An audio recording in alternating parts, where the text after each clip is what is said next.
It begins, as these stories often do, not with a scream, but with a whisper frozen in silver nitrate. A photograph, unearthed from a box of forgotten county deeds, brittle with the dust of nearly half a century. The image itself is unremarkable, a common artifact of its time, circa 1892.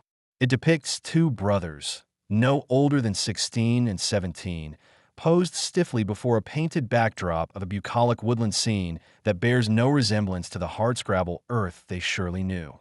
They were ill-fitting Sunday suits, their knuckles raw and oversized, their hair slicked down with water or grease. The elder, Caleb, stand with a forced and rigid posture, his gaze directed just past the camera, a subtle tension tightening the corners of his mouth. The younger, Josiah, is seated. His hands are clasped in his lap, and his eyes, dark and deep-set, stare directly into the lens. There is no youthful spark in that gaze, no glint of mischief or innocence. There is only a profound and unsettling emptiness, a hollowness that seems to absorb the light around it. It is the look of an old man who has witnessed the end of the world, trapped in the face of a boy. This photograph of Caleb and Josiah Blackwood might have remained just another anonymous portrait of Appalachian hardship, had it not been for the spidery script on its reverse. A single, cryptic line written in faded ink. The day before we went up the mountain. It was this phrase that snagged in the mind of Elias Thorne, a writer of historical monographs whose particular fascination lay in the quiet, unrecorded tragedies of America's forgotten corners. He had found the photograph while researching the collapse of the coal economy in the remote hollows of West Virginia, a subject dry and academic. But this image was different. It was not data, it was a ghost. It posed a question that echoed across the decades. What mountain? And what happened when they went up it? The county records offered little more. The Blackwood family was listed in the census of 1890, a modest farming family with two sons. By the 1900 census, they were gone. No record of sale for their land, no death certificates, no forwarding address. They had simply vanished, like a footprint washed away by a sudden rain. The town they were nearest to, a place called Havens Hollow, was barely a mark on the map, even in its prime, a small cluster of buildings nestled in the deep folds of the Shadowtop Range. For Elias, the story was no longer about economic decline.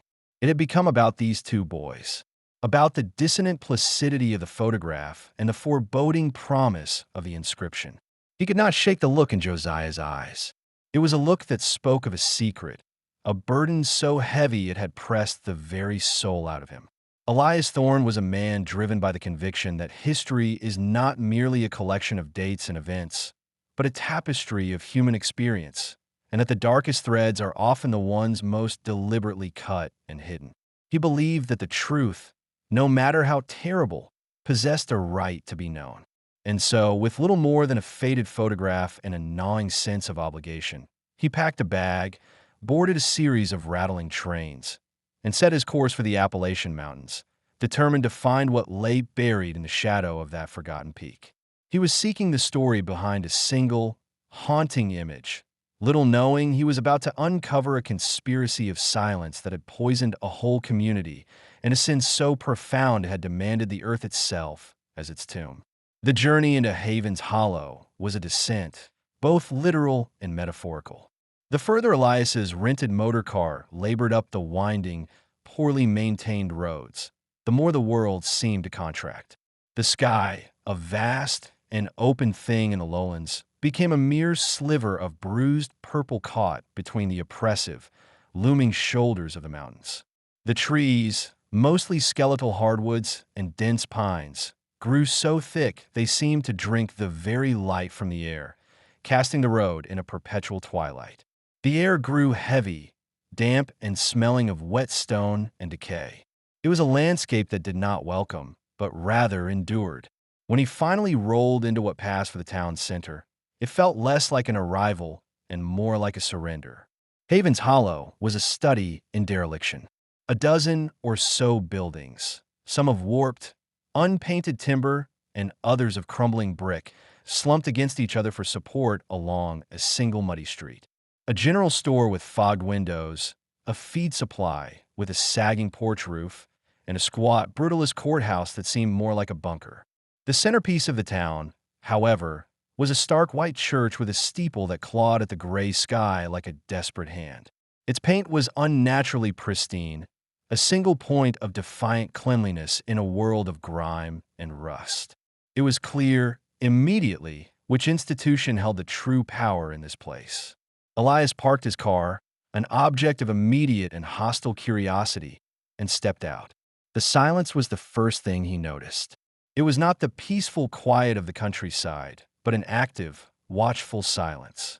The few people he saw, a woman sweeping her porch, two old men on a bench, a gaunt-faced man loading a wagon, stopped their activities to stare.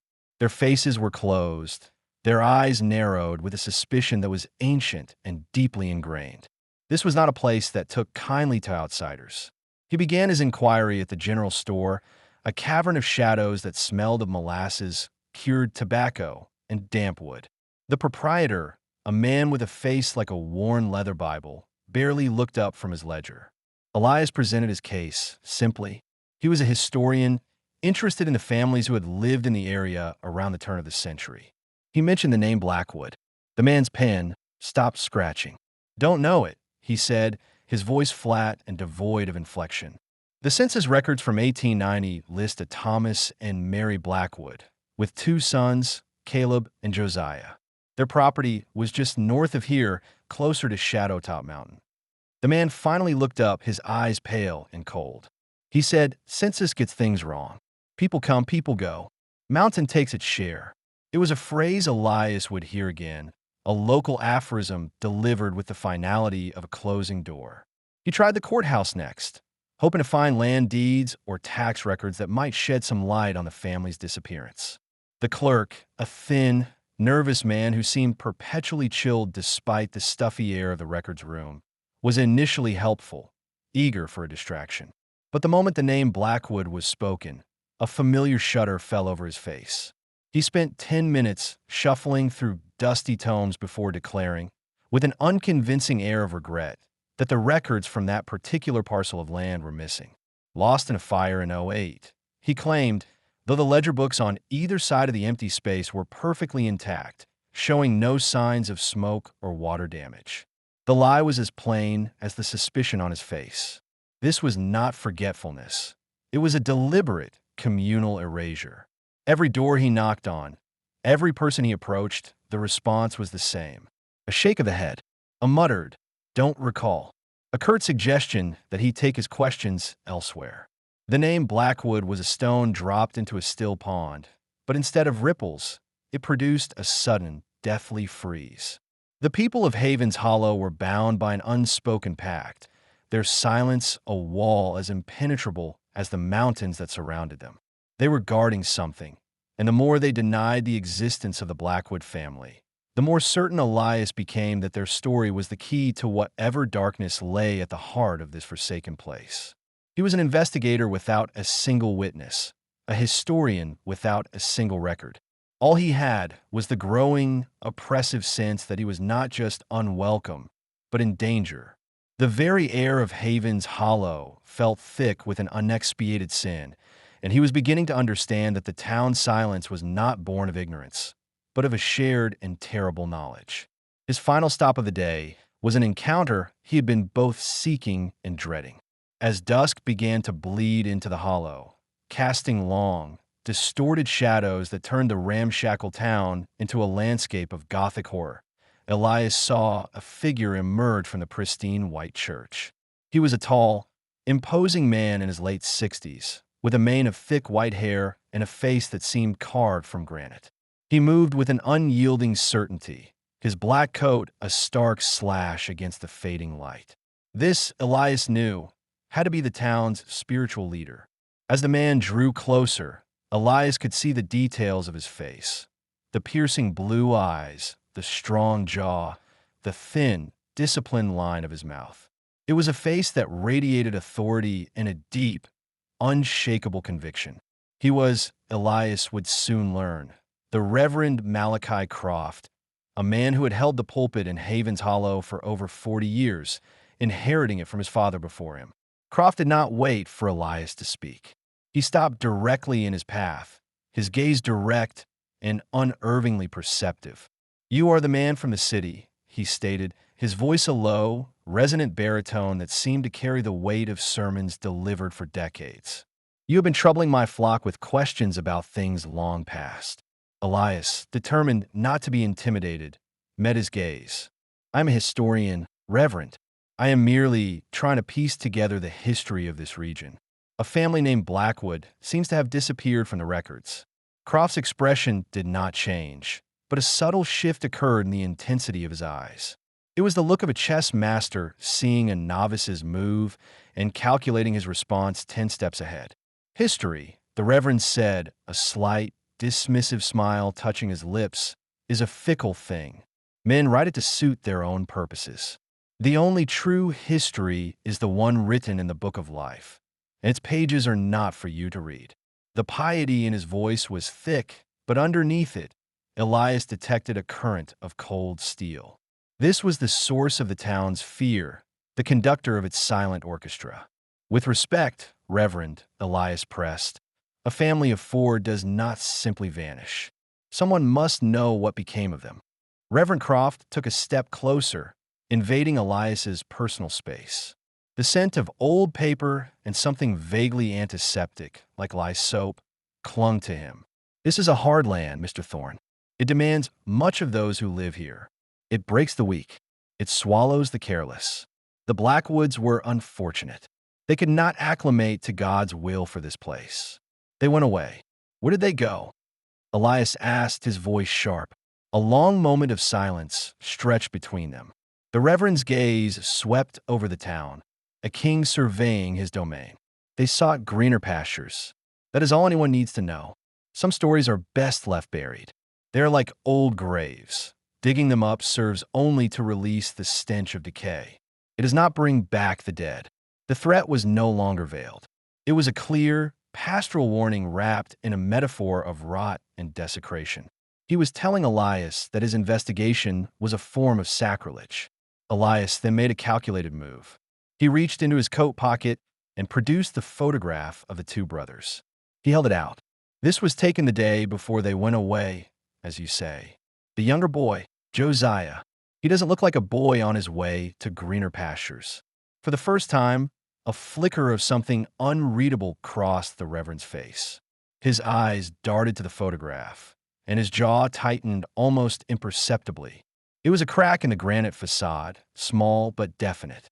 He did not take the photo.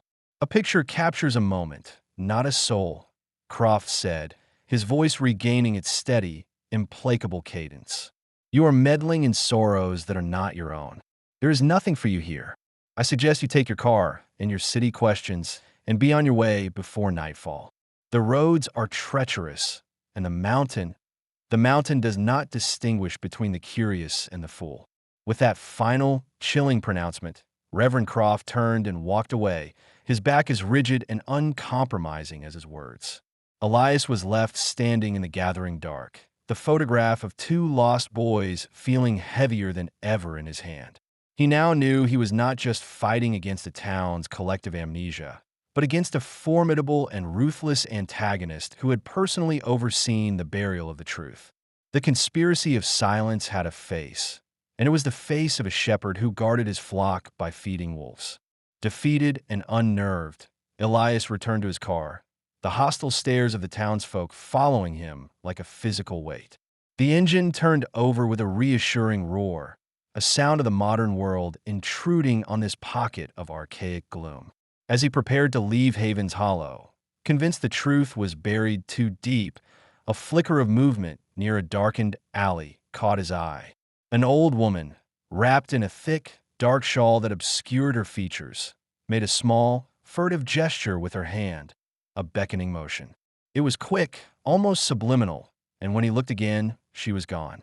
It could have been a trick of the light, a figment of his strained imagination. But it felt different. It felt like a crack in the wall of silence, a single, dissenting note in the town's oppressive hymn of denial. Elias hesitated, his hand on the gear shift. Every instinct for self-preservation screamed at him to drive away, to heed the Reverend's warning and leave this place to its secrets. But the historian in him, the part that was beholden to the ghost in the photograph, refused. He cut the engine. The sudden silence that fell was profound, broken only by the distant cry of a night bird. He got out of the car and walked towards the alley, his heart pounding a slow, heavy rhythm against his ribs. The alley was a narrow, stinking fissure between the general store and a derelict smithy. It was filled with refuse and deep, impenetrable shadows. For a moment, he thought he had been mistaken. Then, a voice, raspy and low like stones grinding together, spoke from the darkness. "You seek the Blackwood boys." It was the old woman.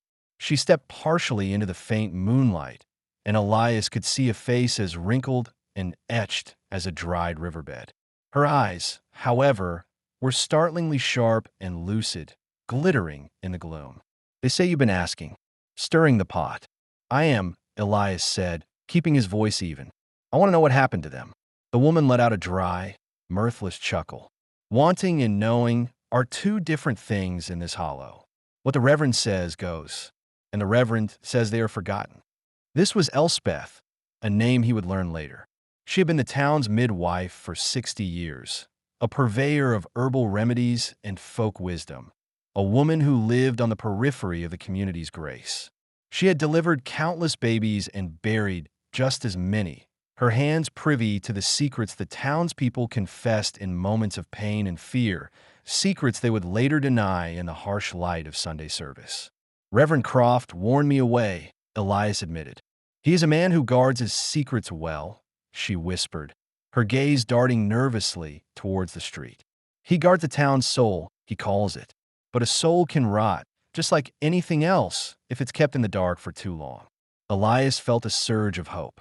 This was the ally, the marginalized figure spoken of in folklore, the one person willing to break the suffocating silence. "Do you know what happened? Can you tell me?"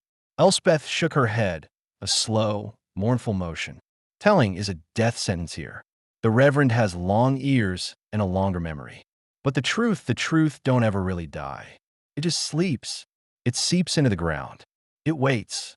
She leaned closer, her voice dropping to a conspiratorial whisper. "You won't find a story in the courthouse or in the mouths of these scared folk. The story is in the earth. It's in the house they left behind.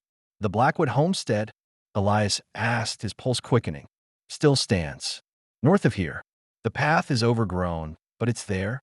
People stay away. They say it's haunted."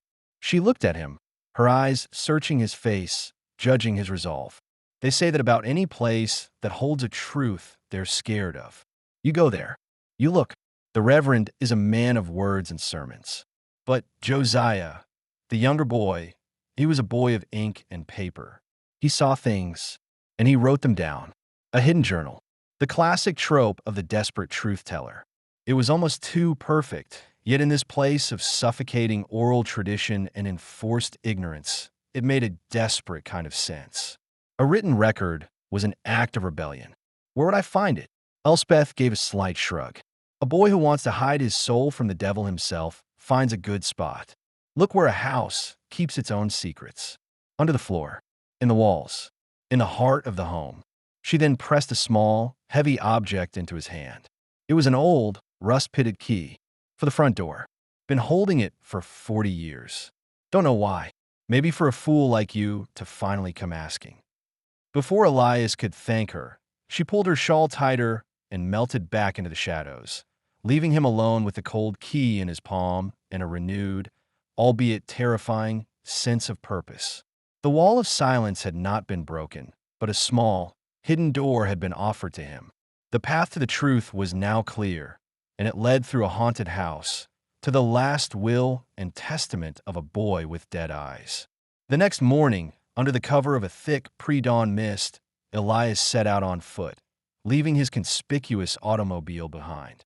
The directions Elspeth had given him were cryptic but effective, guiding him along forgotten deer trails and the ghosts of old logging roads. The journey was an ascension into the mountain's embrace. The air grew thinner, colder. The silence was deeper here, broken only by the sound of his own breathing and the drip of condensation from the dense canopy of leaves above. The forest floor was a soft carpet of moss and rotting leaves that swallowed sound, and more than once, Elias had the disquieting sensation that he was being watched by unseen eyes. After nearly 2 hours of arduous climbing, he found it. The Blackwood homestead stood in a small, overgrown clearing that fought a losing battle against the encroaching wilderness. It was a picture of profound decay. The cabin was built of heavy, dark timbers, now grayed and softened by decades of rain and snow. The roof sagged in the middle, creating a broken spine. The windows were vacant eyes, most of their glass long gone, replaced by gaping black rectangles. A stone chimney, choked with ivy, listed precariously to one side. The entire structure seemed to be slowly sinking back into the earth from which it came, a man-made object admitting its defeat to time and nature. This place was not just abandoned, it was shunned. The path leading to it was almost invisible, and a palpable aura of sorrow and dread hung in the damp air. This was the haunted place Elspeth had spoken of, a place whose ghosts were not spirits, but memories. He approached the front porch, which groaned in protest under his weight. The key Elspeth had given him was cold and heavy in his hand. He slid it into the rusted lock. It resisted, grated, and then, with a final, agonizing shriek of metal, the tumbler turned. The door swung inward on a single, complaining hinge, opening into a world of shadow and dust. The interior was a mausoleum of a forgotten life. A thick layer of dust and grime coated every surface. Cobwebs, thick as cotton batting, draped from the rafters. A few pieces of crude, handmade furniture remained. A collapsing table, 2 chairs, a rusted cook stove. It was clear the family had left in a hurry, or perhaps had not left at all. Elias moved through the single downstairs room with a sense of reverence and trespass. This was where they had lived, where Caleb and Josiah had grown up. He could almost feel the echoes of their presence. He began his search, his movements slow and methodical. He ran his hands along the walls, tapping the warped planks, listening for a hollow sound. He checked the crumbling fieldstone fireplace, peering up the dark, sooty flue. Nothing. He moved to the floor, testing each board with the heel of his boot. The house was small, comprising only the main room and a cramped loft above. He climbed the rickety ladder to the loft, the space where the boys would have slept. 2 simple straw-tick mattresses lay rotting on the floor, spilling their contents like dried entrails. It was here, in this small, claustrophobic space, that the weight of the tragedy felt most acute. This was Josiah's world. He scanned the room, his gaze falling on a small, hand-carved bird sitting on a low shelf, coated in dust. It was crudely made, but with a surprising delicacy, a sign of sensitive hand. Elias remembered Elspeth's words. Look where a house keeps its own secrets in the heart of the home. His eyes returned to the main room below. The heart of a home in a place like this was the hearth, the source of warmth and food. But he had already checked the fireplace. Or had he? He went back down and knelt before the stone hearth again. It was built of large, uneven river stones, mortared together with what looked like clay and lime. He examined the stones at the base, running his fingers along the gritty seams. One stone, near the floor on the right side, seemed different. It was flatter than the others, and the mortar around it was slightly lighter in color, as if it had been disturbed more recently than the rest. He took out his pocket knife and began to pry at the seam. The old mortar crumbled away like dry soil. He worked his fingers into the gap and pulled. The stone was heavy, but it shifted. With a final heave, it came loose, revealing a dark, rectangular cavity behind it. His heart hammered in his chest. Reaching into the cold, dark space, his fingers brushed against oilcloth. He pulled it out. It was a small bundle, wrapped tightly and tied with twine. With trembling hands, he unwrapped it. Inside was a small, leather-bound ledger book, its pages filled with the tight, meticulous script of a young man who had taught himself to write with care. On the first page, in slightly larger letters, were the words, *The Journal of Josiah Blackwood, 1892, May God have mercy on my soul. Asterisk had found it. The sleeping truth.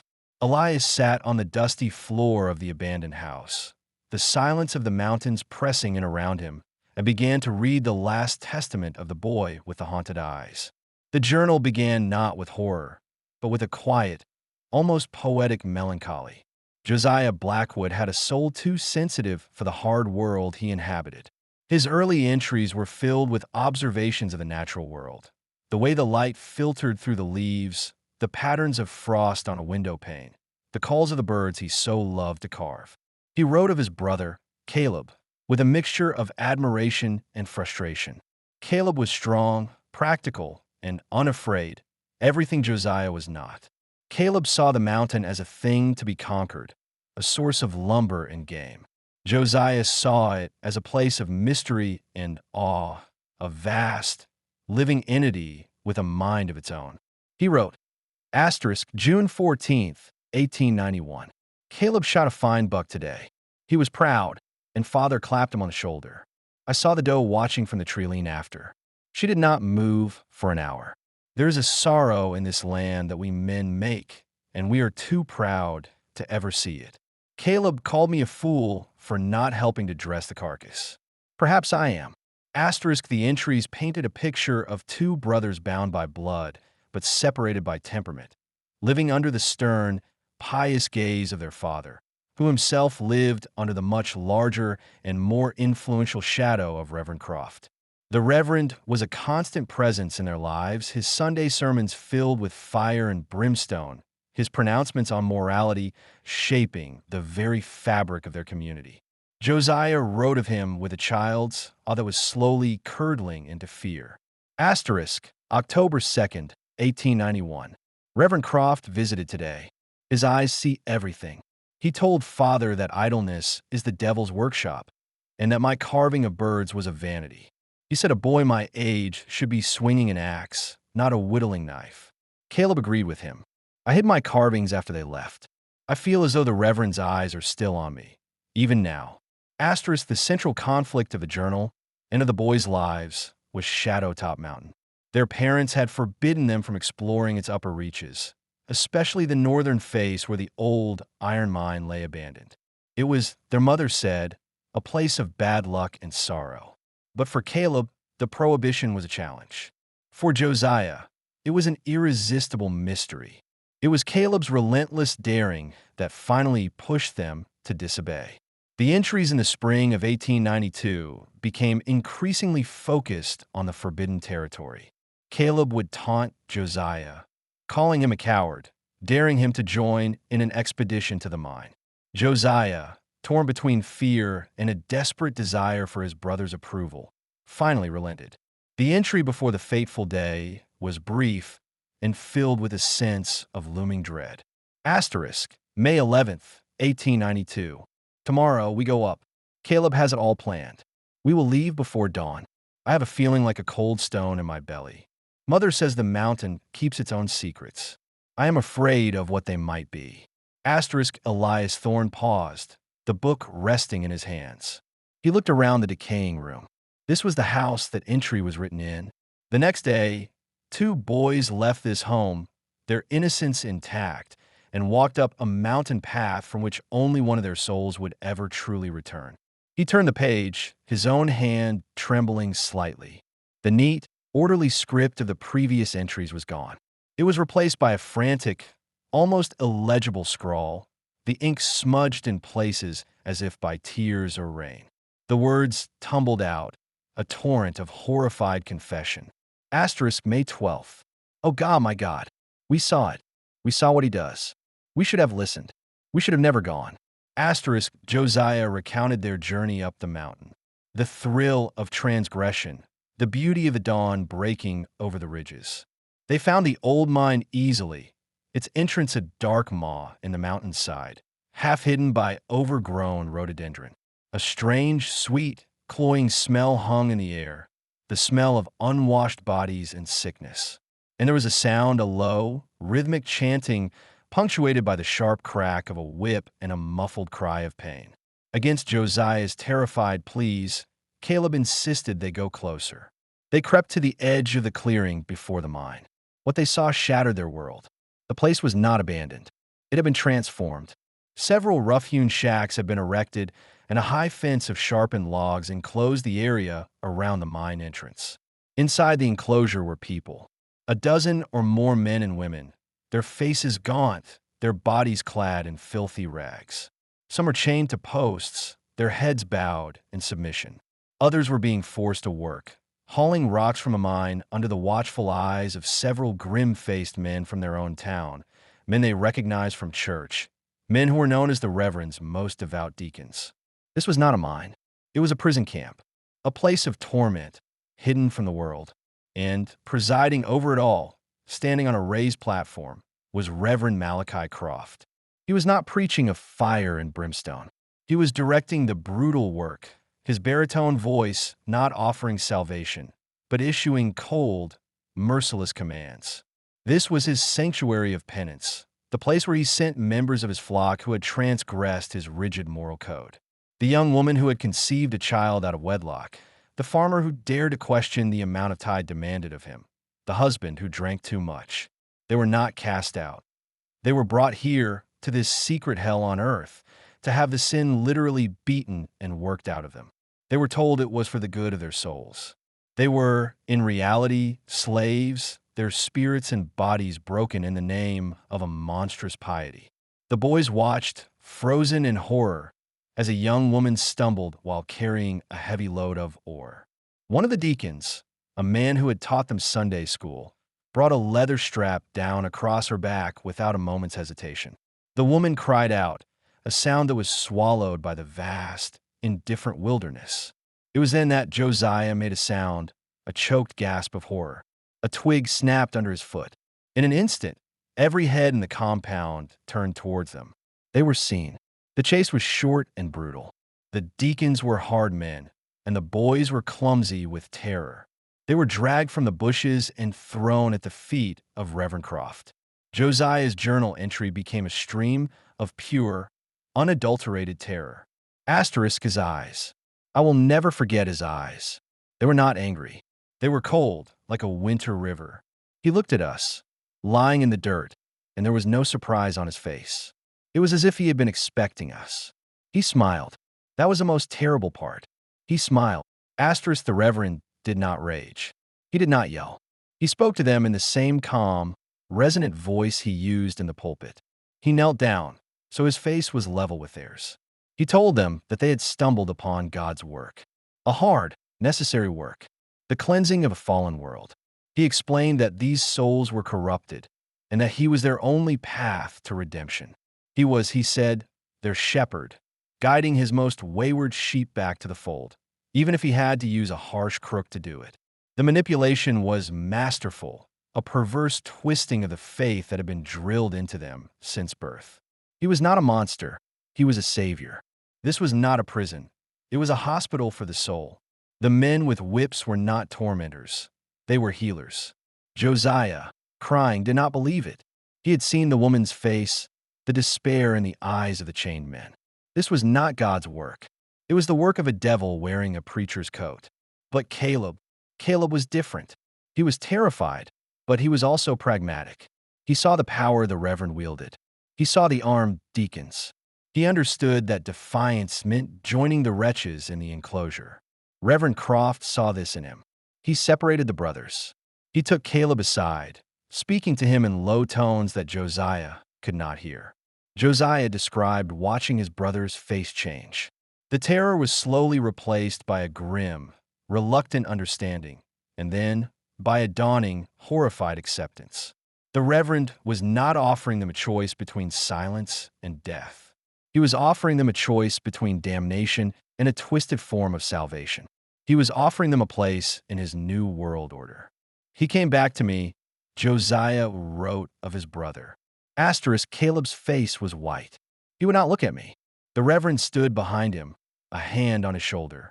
The Reverend said we had seen his great work, and now we must be a part of it. He said that I, with my weak spirit, would be a liability. I was to go home and speak of this to no one. If I spoke, he said, our whole family would be brought here to be cleansed. He would see to it personally. my mother, my father, all of us. Asterisk, it was a threat of unimaginable cruelty, turning Josiah's love for his family into the very bars of his prison. But for Caleb, the deal was different and far more insidious. Caleb is to stay. The journal continued, the words barely legible. Asterisk, he is strong, the Reverend said. He can serve. He will become one of them, one of the guards, to prove his loyalty, to prove that our family is worthy of being spared. Caleb looked at me then. His eyes begged me to understand. He said it was the only way to protect us, to protect me. He was sacrificing himself, he said, but I saw the truth. He was not just a sacrifice. He was becoming part of the sin. The Reverend gave him a leather strap, just like the others. And I ran. I ran all the way down the mountain, and I did not look back. I left my brother in hell. Asterisk, the next entry was dated the following day.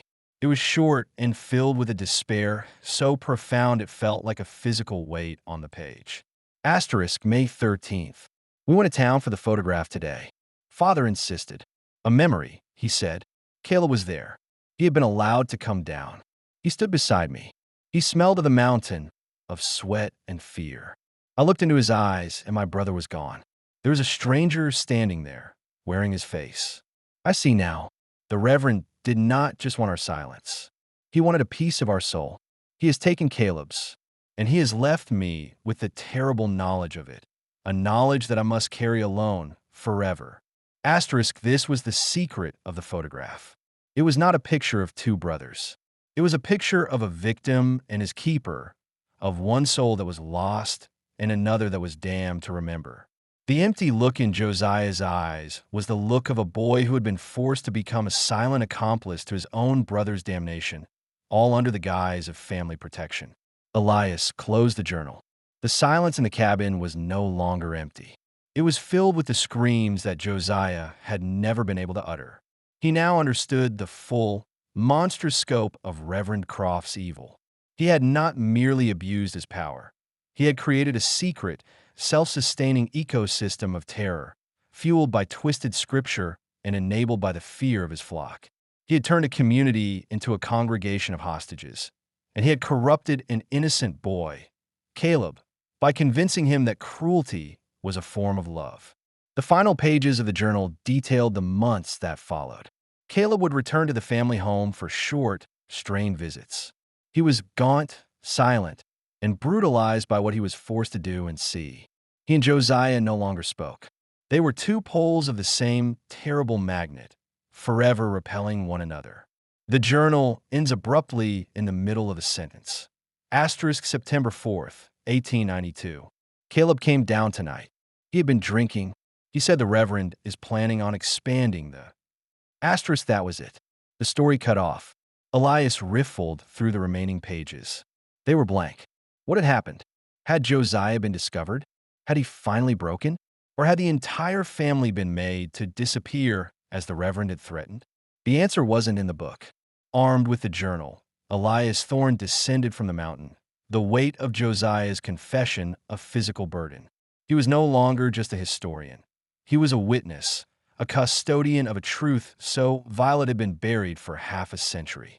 As he re-entered the oppressive atmosphere of Havens Hollow, the town looked different. He saw not just suspicion in the faces of the people, but a deep, collective guilt. He saw the complicity in their downcast eyes and tight-lipped mouths. They all knew. They had to have known. Men and women did not simply vanish into the Reverend's care and never return without questions being asked, even if those questions were only ever whispered in the dead of night. They had chosen ignorance. They had chosen the cold comfort of a monster they knew over the terrifying uncertainty of justice. Elias walked directly to the white church. It was late afternoon, and he knew the Reverend would be there, preparing for his evening service. He did not knock. He pushed the heavy oak doors open and stepped inside. The sanctuary was empty, save for one man. Reverend Malachi Croft stood at the pulpit, arranging his Bible, a portrait of serene authority. He looked up as Elias entered, his expression one of mild annoyance at the interruption. "I believe I made myself clear, Mr. Thorne," he said, his voice echoing slightly in the cavernous space. "You are not welcome here." Elias walked slowly down the central aisle, his footsteps the only sound. He stopped before the pulpit and looked up at the man who had reigned over this kingdom of fear for so long. "I found a Blackwood homestead," Elias said, his voice low but clear. The Reverend's hands stilled on his Bible. "A rotting shack, of no consequence." "I also found this," Elias said. He held up the leather-bound journal. Josiah Blackwood was a very diligent record keeper. He saw it then. The final, complete shattering of the granite facade. For a split second, Croft's face was a mask of pure, unadulterated fury, his blue eyes flashing with a murderous light. The pious shepherd was gone, and the wolf was laid bare. But just as quickly, the mask was back in place. He composed himself, even managing a thin, contemptuous smile. "A boy's fanciful stories, the scribblings of a troubled mind. What does it prove?" "It proves everything," Elias said, placing the journal on the pulpit. "It tells of your sanctuary of penance. It tells of the people you enslaved, tortured, and murdered in the name of God. It tells of how you destroyed two boys, turning one into a monster and the other into a ghost." The Reverend looked down at the journal, his expression one of utter disdain. "You have a book of lies, written by a weak-willed child who could not bear the righteousness of God's work. Who will believe you? An outsider? Against me? I am the heart of this community. These people trust me. They need me." He was right, and they both knew it. In this insular world, Elias's word against the Reverends was nothing. The sheriff was his man. The town was his congregation. Any attempt to bring this to light here and now would be crushed. The journal would be burned, and Elias would likely disappear into the mountain himself, another unfortunate soul who couldn't acclimate. But Elias had one last card to play. "You're right," he said softly. "They will not believe me. But Josiah's words are not the only evidence I have." He reached into his pocket and pulled out the small, carved bird he had found in the loft. He held it up. "Josiah wrote about his carvings. He also wrote about the young woman he saw you whip. Her name was Sarah Gable. He said she wore a necklace her father had made her, a small wooden bird, just like this one." He paused, letting the weight of the lie settle in the air. "I did not find this bird in the Blackwood house, Reverend. I found it this morning, half buried in the dirt near the entrance of that old mine. It seems some things refused to stay buried. It was a bluff, a desperate gamble based on the powerful symbolism of the bird." But for Croft, who could not know for certain what Elias had or had not found, it was a seed of chaos. For the first time, a flicker of genuine uncertainty, of fear, entered his eyes. He had built his empire on absolute control, and for the first time in 50 years, he had lost it. The silence in the church stretched on, thick with unspoken violence. Then, the back doors of the church creaked open. The town sheriff, a burly man with a florid face, stood there, flanked by two of the deacons Elias recognized from Josiah's description. "Reverend," the sheriff asked, his hand resting on the pistol at his hip, "is this man bothering you?" Reverend Croft's gaze never left Elias. His mind was working, calculating. He could have Elias taken. He could have him silenced forever. But the journal was still there. And the story of the bird, true or not, was a wild card. The outsider had brought a contagion of doubt into his perfect, sealed world. "No, Sheriff," Croft said at last, his voice strained. "Mr. Thorne was just leaving." He looked at Elias, and his eyes delivered a final, silent promise of retribution. "See that he finds his way out of the county." Immediately, Elias picked up the journal from the pulpit, his hand steady. He gave the Reverend one last look, a look that said, "It's over." He then turned his back on the monster and walked out of the church, past the hostile glares of the sheriff and his men, and into the fading light of Haven's Hollow for the last time. He did not look back. The reckoning, when it came, was not a cleansing fire, but a slow, inexorable flood. Elias Thorne returned to the city and did the only thing he could. He wrote. He took Josiah Blackwood's torture confession and fashioned it into a weapon. He did not write it as a dry historical monograph, but as the raw, tragic story it was. He laid bare the hypocrisy, the cruelty, and the systemic evil that Reverend Croft had cultivated in the dark heart of Appalachia. The story, serialized in a prominent East Coast newspaper, was a sensation. It was a gothic horror story made real, a shocking expose of a darkness festering within the nation's Christian heartland. At first, there was denial.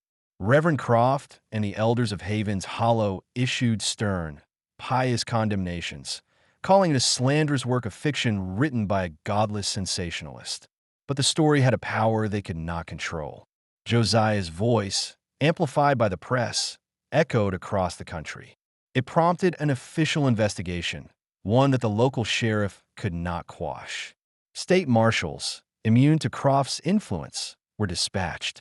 They were met with the same wall of silence, but this time the wall had cracks. Armed with the details from Josiah's journal, they knew exactly where to look. They went up Shadowtop Mountain. They found the sanctuary of penance. It was deserted. Croft, seeing the inevitable, had dismantled his operation and scattered his few remaining captives. But the evidence was undeniable. The chains were still bolted to the posts. The shallow, unmarked graves of those who had not survived their cleansing were discovered behind the shacks. The truth, unearthed, was more horrific than even Josiah's journal had fully captured. Reverend Malachi Croft was arrested. His trial was a national spectacle. He maintained his innocence to the end, a defiant martyr in his own mind. But the testimony of a few brave survivors, emboldened by the outside world's attention, sealed his fate. He was convicted and sentenced to life in prison, where he died a few years later, a bitter, unrepentant old man. Justice, it seemed, had been served. But for Havens Hollow, it was a death sentence. The exposure of its dark secret shattered the community. The shame was too great, the complicity too deep. Families turned on each other, recriminations and long-buried resentments boiling to the surface. The town, already in decline, simply rotted from the inside out. People moved away, unable to live with the ghosts of what they had allowed to happen. Within a decade, Havens Hollow was little more than a collection of empty, decaying buildings, a testament to a sin that had consumed its keepers. And what of the Blackwood family? The investigation uncovered the final, tragic chapter. After Josiah's journal abruptly ended, Caleb, in a drunken fit of guilt and rage, had confessed everything to his father. Horrified, Thomas Blackwood had planned to go to the authorities in the next county. But Croft's network of spies was everywhere. Before they could leave, the deacons came for them. Thomas, Mary, and Josiah were taken up the mountain, not as penitents, but as threats to be eliminated. They were never seen again, their bodies likely lying in one of the many unmarked graves the marshals would later find. Caleb, broken by the fact that his attempt to protect his family had led directly to their murder, fled into the wilderness and was never heard from again. Elias Thorne lived to be an old man, a celebrated writer, but he never returned to Appalachia. The story of Havens Hollow had marked him. He had sought the truth, and he had found it. He had brought a monster to justice. But in doing so, he had also destroyed a town and uncovered a tragedy so complete that it offered no catharsis, no redemption. There were only victims. The people in the mine, the townspeople trapped in their conspiracy of fear, and the two boys in the photograph. One turned into a tool of the devil, the other silenced by him. The photograph of Caleb and Josiah Blackwood now sits in a historical archive, no longer an anonymous portrait. It is an artifact of a great and terrible story. But knowing the truth does not change the image. The elder brother still stands rigid, a hint of defiance in his posture. And the younger brother, Josiah, still stares out with those impossibly old, empty eyes. The photograph remains a frozen moment in time, a quiet, haunting testament to the day before innocence was murdered on a mountainside, and a reminder that the most monstrous evils are often those committed by men who believe they are doing the work of God.